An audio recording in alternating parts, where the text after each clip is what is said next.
दोस्तों, जय बाबा नीम करोली महाराज जी की। दोस्तों, आशा है कि बाबा नीम करोली जी की आपके ऊपर भी कृपा होगी, आप भी कुशल मंगल होंगे।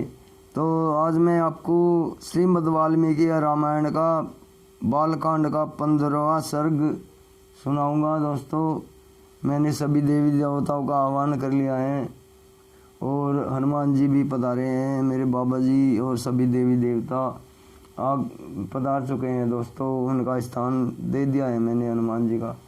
तो अब शुरू करते हैं श्रीमद् वाल्मीकि रामायण बालकांड 15वां सर्ग। श्रृंग ऋषि श्रृंग द्वारा राजा दशरथ के पुत्रेष्टिज यज्ञ का आरंभ।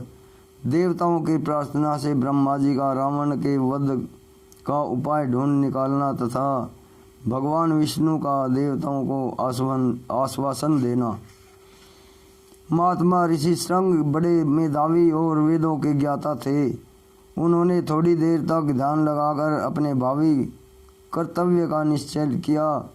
फिर ध्यान से विरत हो वे राजा से इस प्रकार बोले, महाराज, मैं आपको पुत्र की प्राप्ति कराने के लिए अथर्ववेद के मंत्रों से पुत्रेष्टि नामक यज्ञ करूँगा। वेदोक्त विधि के अनुसार अनुष्ठान करने पर वह यज्ञ अवश्य सफल होगा।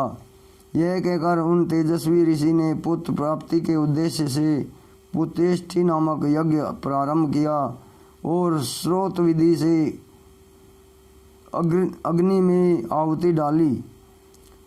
तब वे देवता, सिद्ध, गंधर्व और महर्षिगण विधि के अनुसार अपना अपना भाग ग्रहण करने के लिए उस यज्ञ में एकत्र हुए। उस यज्ञ में सभा में क्रम से एकत्र होकर दूसरों की दृष्टि से अदृश्य रहते हुए सब देवता लोककर्ता ब्रह्मा जी से इस प्रकार बोले, भगवान रावण नामक राक्षस आपका कृपा प्रसाद पाकर अपने बल से हम सब लोगों को बड़ा कष्ट दे रहा है। हम में इतनी शक्ति नहीं है कि अपने पराक्रम से उसको दबा सके। प्रभु, आपने प्रसन्न होकर उसे वर दे दिया है। तब से हम लोग उस वर का सदा समादर करते हुए उसके सारे अपराधों को सहते चले आ रहे हैं।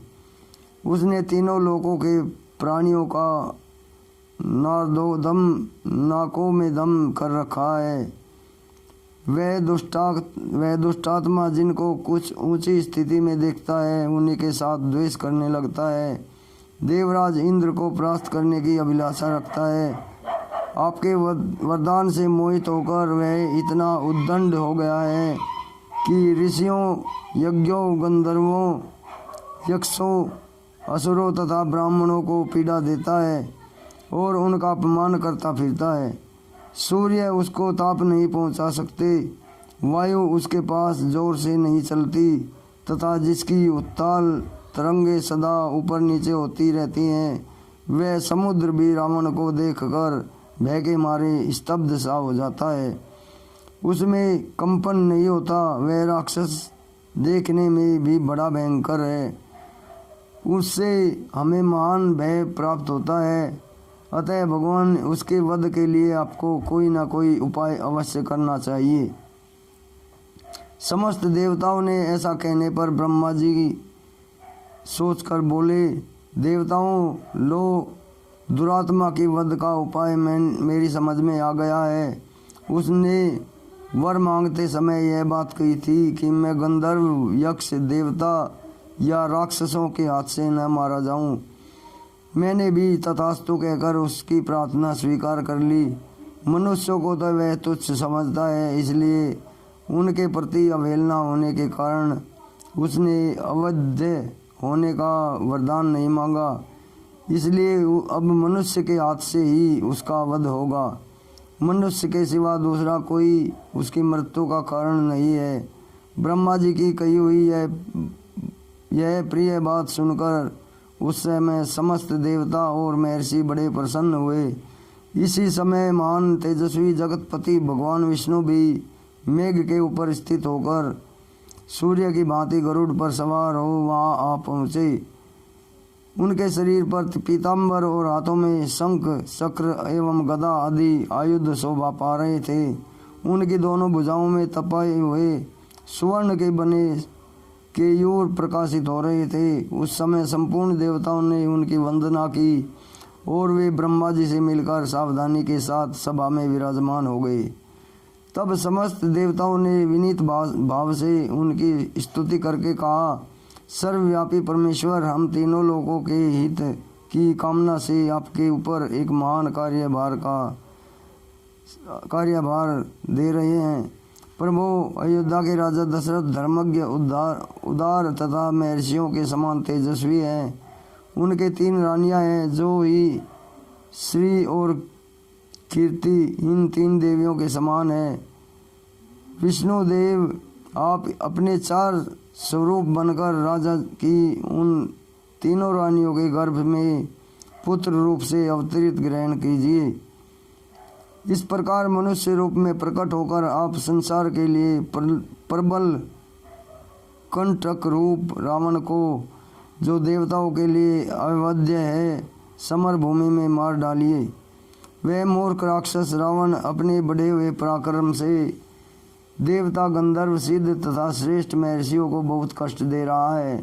उस रौद्र निशाचर ने ऋषियों को तो नंदन वन में क्रीड़ा करने वाले गंधर्वों को, अप्सराओं को भी स्वर्ग से भूमि पर गिरा दिया। इसलिए मुनियों सहित हम सब सिद्ध, गंधर्व, यक्ष तथा देवता उसके वध के लिए आपकी शरण में आए हैं। शत्रुओं को संताप देने वाले देव, आप ही हम सब लोगों की परम गति है। अतः इन देव द्रोही का वध करने के लिए आप मनुष्य लोक में अवतार लेने का निश्चय कीजिए। उनके इस प्रकार स्तुति करने पर सर्वलोक वंदित देव, प्रवर, देवाधिदेव भगवान विष्णु ने वहाँ एकत्र हुए उन समस्त ब्रह्मा आदि धर्मपरायण देवताओं से कहा, देवगण, तुम्हारा कल्याण हो, तुम भय को त्याग दो। मैं तुम्हारा हित करने के लिए रावण को पुत्र, पौत्र, आत्मा, अमात्य, मंत्री तथा बंधु बांधवों सहित युद्ध में मार डालूंगा। देवताओं तथा ऋषियों को भय देने वाले उस क्रूर एवं दुर्धर्ष राक्षस का नाश करके मैं 11,000 वर्षों तक इस पृथ्वी का पालन करता हुआ मनुष्य लोक में निवास करूंगा। देवताओं को ऐसा वर देकर मनस्वी भगवान विष्णु ने मनुष्य लोक में पहले अपनी जन्मभूमि के संबंध में विचार किया। इसके बाद कमल नयन श्री हरि ने अपने को 4 स्वरूपों में प्रकट करके राजा दशरथ को पिता बनाने का निश्चय किया। तब देवता, ऋषि, गंधर्व, रुद्र तथा अप्सराओं ने दिव्य स्थितियों के द्वारा भगवान मधुसूदन का स्तवन किया। वे कहने लगे, प्रभु, रावण बड़ा उद्दंड है, उसका तेज अत्यंत उग्र और घमंड बहुत बड़ा है। वह देवराज इंद्र से सदा द्वेष रखता है, तीनों लोगों को रुलाता है। साधुओं और तपस्वियों जनों के लिए वह बहुत ही बड़ा कंटक है। अतः तापसों को भय देने वाले उस भयानक राक्षस की आप जड़ उखाड़ डालिए। उपेंद्र, सारे जगत को रुलाने वाले उस उग्र पराक्रमी रावण को सेना और बंधुओं सहित नष्ट करके अपनी स्वाभाविक निश्चिंतता के साथ अपने द्वारा सुरक्षित उस चिरंतन वैकुंठ धाम में आ जाइए, जिसे राग, द्वेष आदि दोषों का कलुष भी छू नहीं सकता। तो इस प्रकार श्री वाल्मीकि निर्मित आर्ष रामायण आदि काव्य के बालकांड में 15वां सर्ग पूरा हुआ। श्री राम। जय हनुमान बजरंगबली। जय बाबा नीम करोली महाराज। जय। तो दोस्तों, ये श्रीमद् वाल्मीकि रामायण बालकांड का 15वां सर्ग पूरा हुआ। अब अगला अध्याय होगा, उसे मैं सुनाऊंगा कल आपको। तब तक के लिए मुझे आज्ञा दीजिए। बाबा नीम करोली की जय हो, हनुमान बजरंगबली की जय हो, श्री रामचंद्र जी की जय हो।